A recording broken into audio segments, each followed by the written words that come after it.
अस्सलाम वालेकुम dear students. Quantity survey के नेक्स्ट लेसन में मैं इंजीनियर शहाब हाजिर खिदमत हूँ।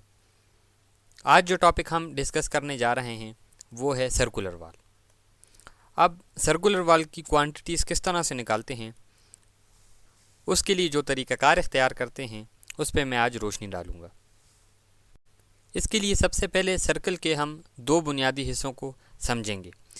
सबसे पहले इसका डायमीटर है। डायमीटर सर्कल के कोई भी बैरूनी दो नुकात, ऐसे दो नुकात जो सर्कल के दरमियान में से गुजरते हुए आपस में मिलते हैं, इसको सर्कल का डायमीटर कहा जाता है। जबकि डायमीटर के जो मिकदार होती है उसको जब हम उसका निस्फ लेते हैं या उसको हाफ़ करते हैं तो उसको हम रेडियस कहते हैं।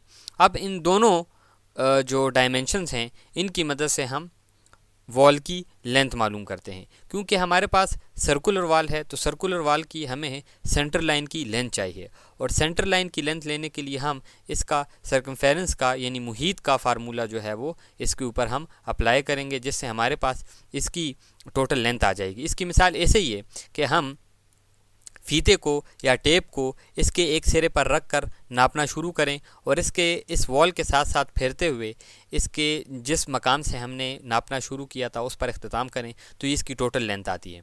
अब प्रैक्टिकली ऐसा नहीं किया जाता, प्रैक्टिकली इसके लिए फार्मूला अप्लाई किया जाता है। अब फार्मूले की मदद से मैं इस सर्कुलर वाल की टोटल लेंथ निकालूंगा, यानी इसका मुहीत। इस लेंथ के लिए मुझे इसका डायमीटर चाहिए होगा या इसका रेडियस। अब दोनों तरीक़ों से हम इसका जो है वो इसकी लेंथ मालूम कर सकते हैं। जो डायमीटर की वैल्यू हमें यहाँ पे दी गई है इस ड्राइंग में, ये 8 फुट है और ये इंटरनल इसका साइज़ है। हमें इसका साइज़ ना ही एक्सटर्नल चाहिए और ना ही इंटरनल चाहिए, बल्कि हमें इसकी सेंटर लाइन का लेंथ चाहिए। अब अगर मैं इसकी जो वॉल है इसकी सेंटर लाइन लूँ तो इस वॉल की थिकनेस बेसिकली 9 इंच है। अगर हम इस क्रॉस सेक्शन को देखें तो इस वॉल की थिकनेस 9 इंच है। सो इसका मैं सेंटर लाइन सबसे पहले लेता हूँ।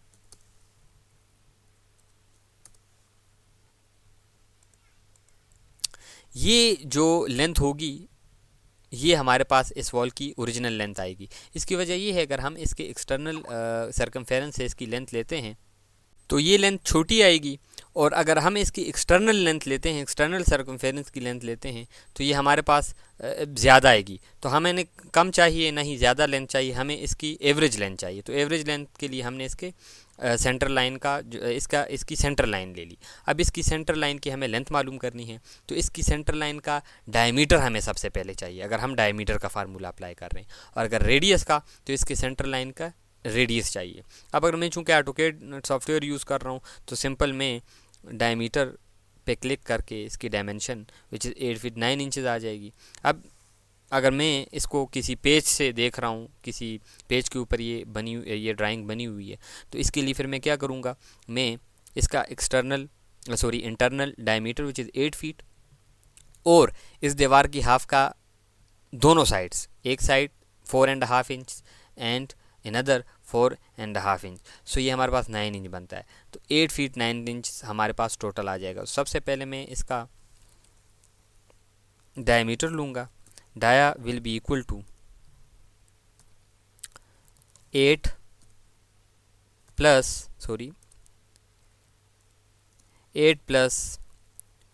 2 टाइम्स ऑफ 0.75 का हाफ ऑफ द वाल। 2 टाइम्स का मतलब ये होगा कि हमारे पास दोनों अतराफ जो है वो इसमें आ जाएंगे। सो इसका आंसर आएगा। इसके लिए मैं कैलकुलेटर यूज़ करूँगा ताकि आपको पता चले कि इसको कैसे हल करते हैं। 0.75 को मैं डिवाइड करूँगा सबसे पहले 2 पे, और ये इक्वल आते 0.375, मल्टीप्लाई कर दूँगा 2 के साथ, और ये इक्वल आते 0.75 के साथ। इसका मतलब ये कि 2 के साथ कैंसिल हो जाता है, सो वापस वही 0.75 बचता है। और अगर इसको मैं प्लस 8 कर दूँ तो ये इक्वल आएगा 8.75। सो इसकी लेंथ हमारे पास आ जाएगी 8.75। अब मैंने ना ही इसका एक्सटर्नल डायमीटर लिया ना ही इंटरनल लिया, मैंने इसका एवरेज डायमीटर लिया, यानी 8 फीट इंटरनल और 9.5 फीट एक्सटर्नल बनता है अप्रोक्स। सो इसका मैंने एवरेज ले लिया। अब इस एवरेज डायमीटर से मैं इसकी लेंथ मालूम करूँगा। लेंथ मालूम करने का फार्मूला है L is equal to pi D. So pi multiply by D, multiply का साइन और D means dia. So simply मैं पाई की वैल्यू पुट करता हूँ। पाई की वैल्यू कांस्टेंट है which is 3.142 multiply by diameter की वैल्यू हमने ली 8.75। सो ये हमारे पास इक्वल आएगा, मैं कैलकुलेटर का यूज़ करूँगा। 8.75 मल्टीप्लाई बाय 3.142। सो ये इक्वल आएगा 27.4925। हम अप टू 2 डेसिमल प्लेसेस तक लेंगे 27.49। इसको मैं 27.5 कह सकता हूँ।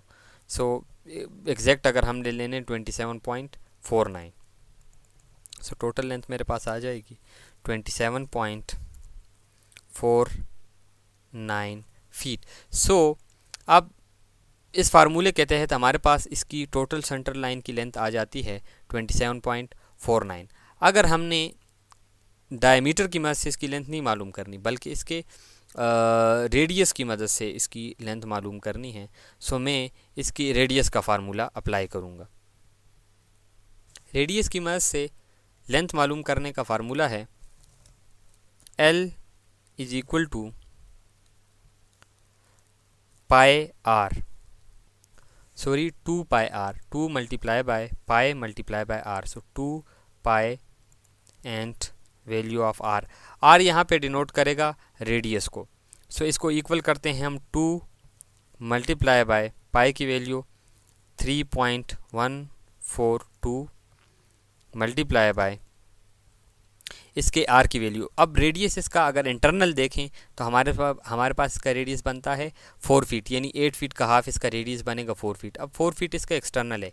इंटरनल लेने के लिए मैं इसके रेडियस को किसी एक दीवार की साइड तक बढ़ाऊंगा, क्योंकि रेडियस मेरे पास इसके बैरूनी एक नुक्ते से लेकर अंदरूनी जो दरमियाना नुक्ता होता है उस तक का फासला होता है, और ये हर नुक्ते के लिए बराबर होता है।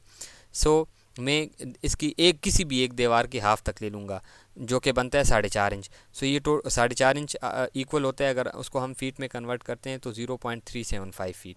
सो 4 प्लस 0.375 फीट हमारे पास इक्वल हो जाता है 4.375 फीट।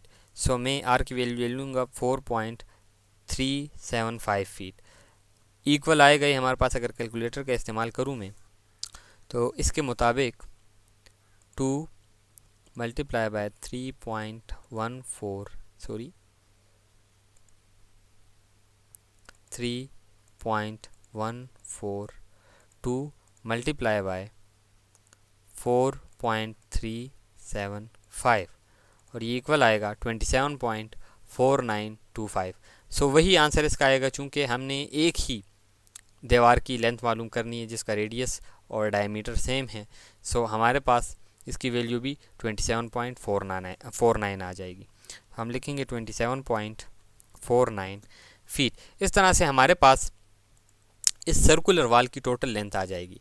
अब इसका जो मेथड है वो एज़ इट इज़ है जिस तरह हम स्ट्रेट वॉल के लिए करते हैं। इसमें सिर्फ ये होता है कि इसके किसी स्टेप के लिए इसमें इजाफा नहीं होता। उसकी वजह ये है कि हर स्टेप यहाँ पे आके किसी एक एंड से अगर हम उसको शुरू करें और उसी एंड के ऊपर हम ख़त्म करते हैं तो इसके तमाम स्टेप्स आके यहाँ पे क्लोज़ हो जाते हैं। सो और सेंटर लाइन मेथड में यही रूल अप्लाई होता है कि उसकी किसी वॉल के लिए लेंथ में इजाफा नहीं होता।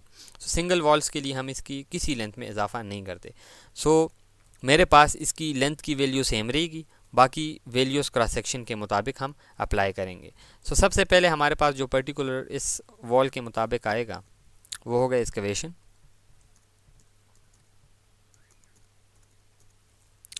इसके बाद चूंकि एक ही वॉल है नंबर्स में हम 1 लिखेंगे। लेंथ इसकी मेरे पास 27.49 फीट आई है, सो 27.49 फीट।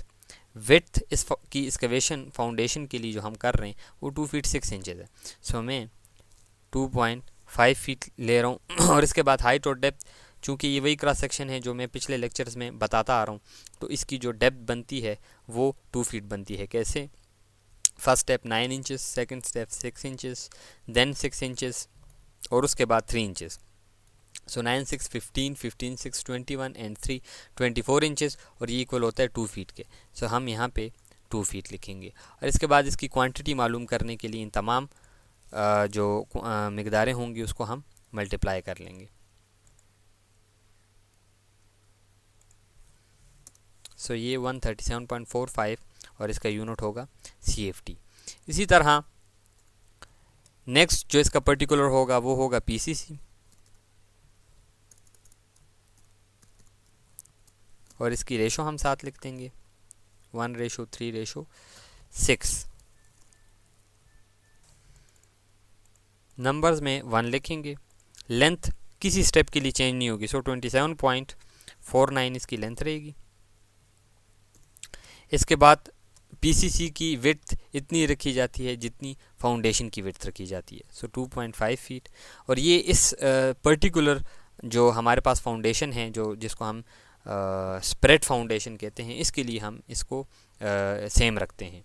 इसके बाद इसकी हाइट भी सेम ही रहेगी 2 फीट। सो हमारे पास इसका आंसर आ जाएगा 137.45। सॉरी 2 फीट नहीं होगी, ये थोड़ा सा मुझे गलत हो गया।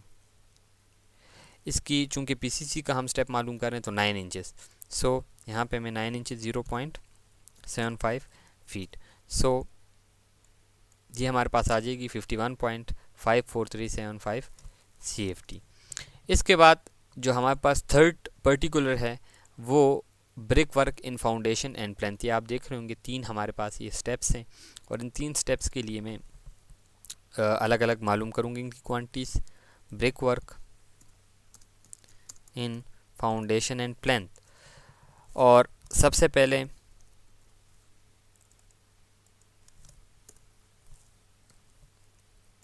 स्टेप 1 नंबर्स में 1 लिखेंगे। लेंथ इसकी चेंज नहीं होगी 27.49। विड्थ स्टेप की 1 फीट 6 इंचेस, ये आप देख सकते हैं, सो 1.5 फीट। और इसके बाद इसकी जो हाइट है वो 6 इंचेस है, सो हम इसकी हाइट 6 इंचेस ले लेंगे। ये अगर 6 इंचेस को मैं कन्वर्ट करूँ फीट में तो 0.5 फीट के ये इक्वल होता है। इस तरह इसकी क्वांटिटी भी हमारे पास आ जाएगी और इसका यूनिट होगा CFT। इसी तरह स्टेप नंबर 2 नंबर्स में 1 लेंथ 27.49 फीट और इसके बाद इस स्टेप की विड्थ होगी और इसकी विड्थ है 1 फीट 1.5 इंचेस और इसको अगर मैं फीट में कन्वर्ट करूं तो इसकी वैल्यू मेरे पास आती है 1.125। इसको इस वैल्यू की कन्वर्जन मैं पहले भी बता चुका हूं, दोबारा मैं बताता चलूं कि इसकी कन्वर्जन का तरीका ये होता है कि 1.5 इंचेस है, सो 1.5 इंचेस को मैं डिवाइड कर दूं 12 पे तो ये फीट में कन्वर्ट हो जाता है और 1 फीट के साथ प्लस कर दूंगा तो टोटल इसकी लेंथ आ जाएगी और ये 1.125 के बराबर होगी। सो 1.12 सॉरी इसके बाद इसकी हाइट होगी और हाइट इस स्टेप की 6 इंचेस है, सो 0.5 फीट के इक्वल होते हैं। इसको भी 6 इंचेस को हम 12 पे डिवाइड करेंगे तो हमारे पास आंसर आ जाएगा।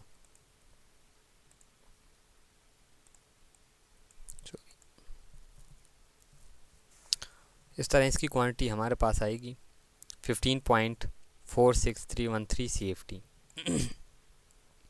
इसके बाद थर्ड स्टेप है स्टेप 3 नंबर्स में 1 लिखेंगे। लेंथ इसकी एज इट इज़ रहेगी 27.49 फीट।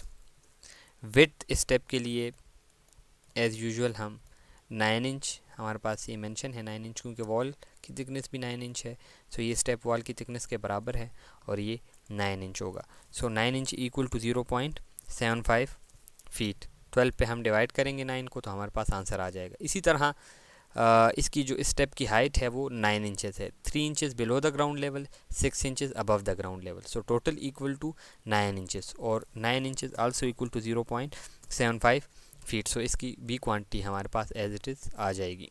इसके बाद फोर्थ नंबर पे हमारे पास जो पर्टिकुलर आता है वो DPC, नंबर्स में 1 लिखेंगे, इसकी लेंथ भी एज इट इज़ लेंगे 27.49 और इसकी हम विड्थ लेंगे 0.75 फीट। आप देख सकते हैं कि विड्थ इसकी 0.75 फीट यानी 9 इंचेस है और ये दीवार की लेंथ के बराबर हमारे पास फैली होती है। इसकी जो थर्ड डायमेंशन हाइट या डेप्थ है वो हम नहीं लेते, हम इसकी सिर्फ 2 ही डायमेंशन लेते हैं। इसका आंसर हम स्क्वायर फुट में, इसका यूनिट होता है स्क्वायर फुट। इन तमाम वैल्यूज़ को मल्टीप्लाई कर लेंगे और आंसर आएगा 20.6175 SFT। इस तरह तमाम इसके जितने भी आइटम्स होंगे वो एज इट इज़ मालूम करेंगे। फ़र्क सिर्फ ये होगा कि इसकी किसी स्टेप के लिए हम लेंथ में इजाफा नहीं करेंगे, बाकी जितने भी पर्टिकुलर्स है वो एज इट इज़ मालूम करते हैं, जिस तरह मैं पिछले लेसन्स में बता चुका हूँ। असल में बाकी जो लेसन्स हैं और इसमें फ़र्क ये है कि चूँकि सर्कुलर वाल है तो ये हमें इसकी सिर्फ लेंथ चाहिए होती है। जिस तरह आम हमारे पास L शेप वॉल है या F शेप वॉल है उसमें ऑलरेडी लेंथ गिवन होती है, इसमें लेंथ नहीं होती बल्कि इसका डाया या रेडियस होता है। इस डाया या रेडियस की मदद से हमें इसकी सिर्फ लेंथ मालूम करनी होती है, बाकी इसका जो मेथड होता है वो सेम होता है। इसके साथ ही हमारा आज का लेक्चर इख्तिताम को पहुँचता है। मज़ीद मालूमात और अपडेट के लिए आप विज़िट कर सकते हैं हमारी वेबसाइट www.xpacademy.com। नेक्स्ट लेसन में नए टॉपिक के साथ हाज़िर होंगे, तब तक के लिए इजाज़त, अल्लाह हाफ़िज़।